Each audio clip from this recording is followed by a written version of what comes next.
If you're a Canadian in your mid to late 50s or early 60s, there's a number you've probably come across: $873,400.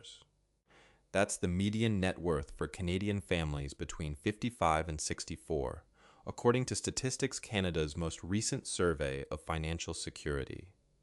When most people see it, they feel reassured.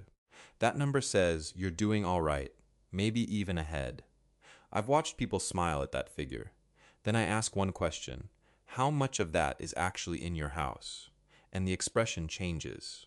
Because roughly 52% of the average Canadian household's total assets is tied up in home equity, not your RRSP, not your TFSA, not a checking account or GIC.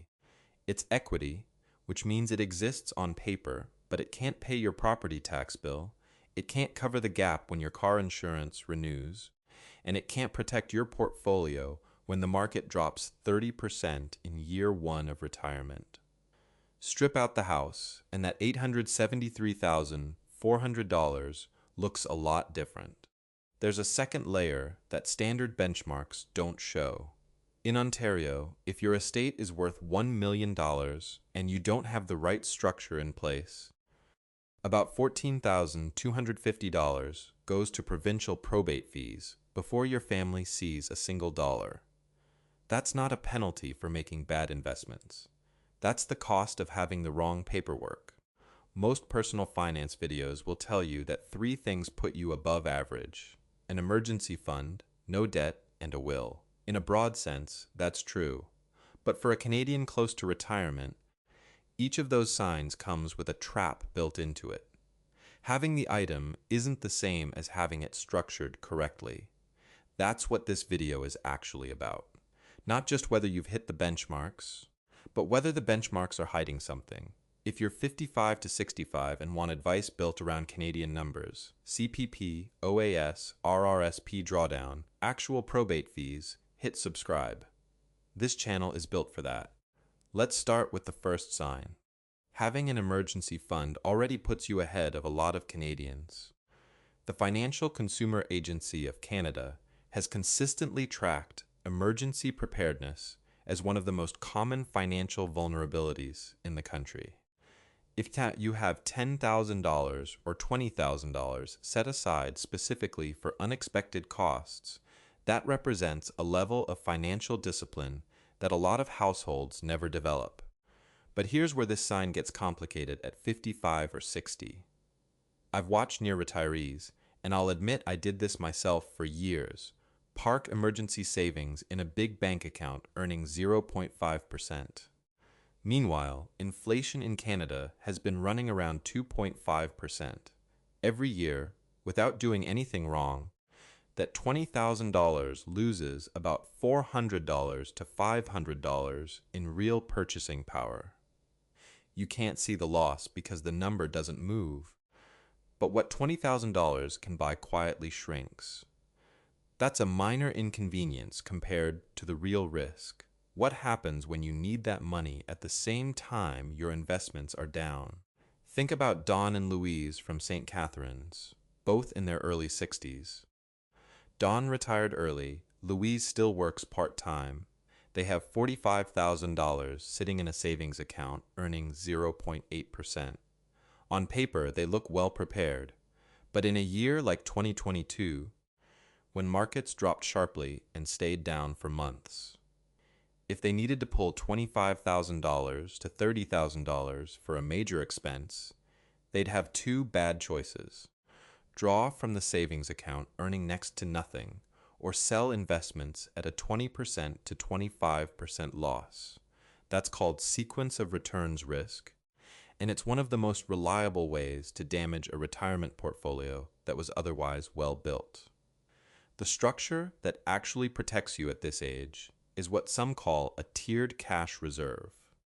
The first tier is 3 months of living expenses in a high-interest savings account earning around 2.5% right now, not 0.5% at a big bank. That's your short-term buffer for anything unexpected, and it should be easy to access without a penalty. The second tier is a separate pool of 6 to 18 months of expenses in short-term GICs or cashable GICs. This is your sequence of returns protection. When the market drops, you draw from this pool instead of selling your investment portfolio. That gives your investments time to recover without forcing a bad sale at a bad price. Here's the difference in practice. Fragility path, you have the money, but it's all parked in one account earning 0.8%, and when the market drops at the wrong moment, you sell stocks at a loss to cover expenses. Resilience path, same total dollar amount, split into two tiers, and a bad market year barely touches your investment strategy. So yes, having an emergency fund is above average. But for someone 5 to 10 years from retirement, the structure of that fund matters as much as the amount. Up next, the second sign that most people think is a slam dunk. No non-mortgage debt. That one is genuinely good news, but only if you understand one catch that a lot of Canadians near retirement don't see coming. No credit card balance, no car loan, no line of credit carrying over month to month. If that describes you, you're already ahead of a lot of Canadians your age, and you should feel good about it. According to Statistics Canada, 56.7% of senior-led families were debt-free in 2019. That sounds decent until you notice it was 72.6% back in 1999. More Canadians are entering their 60s with debt than they were a generation ago. So, being in the debt-free group genuinely means something. But there's a distinction here that most benchmarks miss, and it matters a lot once you cross 60. Being free of non-mortgage debt, no cards, no loans, is genuinely above average. But if you're still carrying a mortgage, that changes your retirement math in ways that can quietly squeeze your income for years. Here's how it plays out. Say you're 60 years old with $200,000 left on your mortgage and a rate renewal coming up. At current rates, that's roughly $1,200 a month in mortgage payments, or about $14,400 a year that has to come from your retirement income. That doesn't sound catastrophic on its own, but stack it against CPP, OAS, and your RRIF drawdowns, and suddenly the income number you need gets high enough to create another problem. In Canada, OAS starts to be clawed back once your net world income passes a certain threshold, around $93,454, which was the 2025 figure. That's not a distant ceiling for someone drawing down a RRIF, taking CPP, receiving OAS, and also servicing a mortgage from part-time work or pension income. The combination adds up faster than people expect. Being mortgage-free changes all of that. It lowers the income you actually need in retirement. That means you can delay CPP longer to get a higher monthly benefit, take smaller RRIF withdrawals in lower income years, and stay well under the OAS clawback threshold. Flexibility becomes a lot easier when your monthly floor is lower. I've seen people put enormous energy into eliminating credit card debt, which is absolutely the right instinct, and then coast along with a 25-year mortgage into their early 60s without thinking through what that means for their income structure after 65. The credit card gets paid off and the momentum stops. The mortgage just keeps running. This isn't about rushing to pay off your mortgage by tomorrow. It's about understanding that there are two levels here. The first level is no non-mortgage debt. That's genuinely good and puts you above average. The second level is no mortgage either. That's where real retirement flexibility lives. And for Canadians in their late 50s, that second level is worth building a concrete plan around. Being on track to be mortgage-free by 65 is a more useful benchmark than simply being above average on debt. Now let's move to the third sign, and this is where most Canadians leave real money on the table. You have a will. That should be a straightforward win. But for a lot of people near retirement, a basic will isn't just insufficient, it can actually create a serious problem for your family. If you have a will, you're already in the minority. The majority of Canadians, consistently tracked by surveys going back years, don't have one at all. Some never got around to it. Some think they don't have enough to make it worth the effort. Others made one 15 years ago and haven't looked at it since. Just having a current signed will put you ahead of most people. But for Canadians near retirement, especially those with a blended family, a business, or property outside Canada, a basic will can leave a very expensive gap. Here's the specific number. In Ontario, the estate administration tax is 1.5% on the value of an estate above $50,000. On a $1 million estate, not unusual when you factor in a home, an RRSP, and a TFSA, that works out to about $14,250 going to the provincial government in probate fees before anything reaches your family. That's not a tax on bad decisions. It's a fee triggered by the probate process itself. And if your estate goes through probate, your family also has to wait. In Ontario, probate typically takes 6 to 18 months. During that time, assets held in the estate are frozen. I used to think a simple will was enough. I even had one I pulled from a template online for years. Then I watched a situation unfold with a family friend. He had a blended family, 2 sets of children, a house, and it was the will he thought was solid that created the dispute.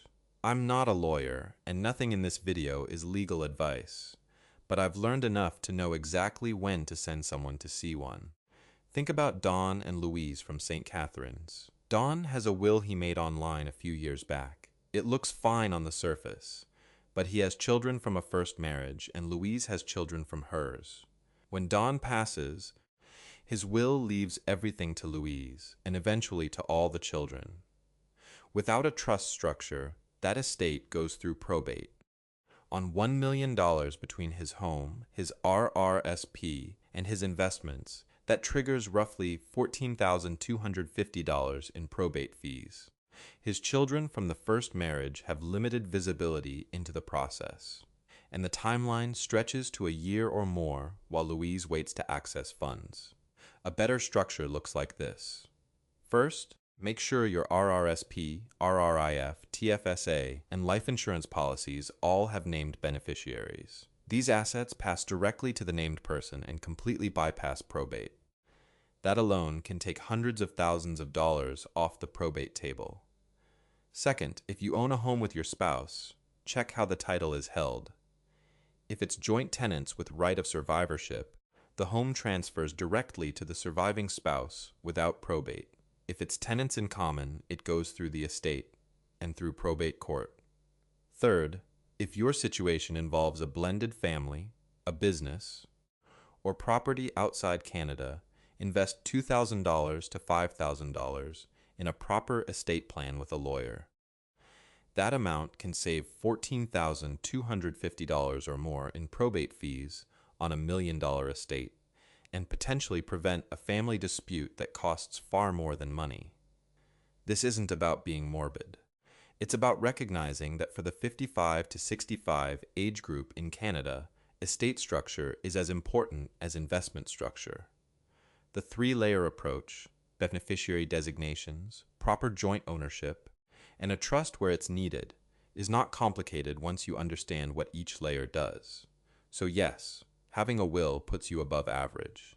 But if it's a basic online will for a complex family situation, you may have checked the box while leaving the real risk unaddressed. Now, why do so many people who know this still put it off? It's not laziness. It's psychology, and it's worth understanding before we wrap up. If you've been putting off updating your will for 2 or 3 years, or making any kind of estate planning decision at all, you're not disorganized, you're not irresponsible. You're responding to something deeply human. Psychologists call it hyperbolic discounting. We consistently choose short-term comfort over long-term protection when the long-term event feels abstract. Death feels abstract. A family dispute 20 years from now feels abstract, but paying $2,000 for a lawyer meeting this Friday feels very concrete and immediate. So the brain keeps putting it off.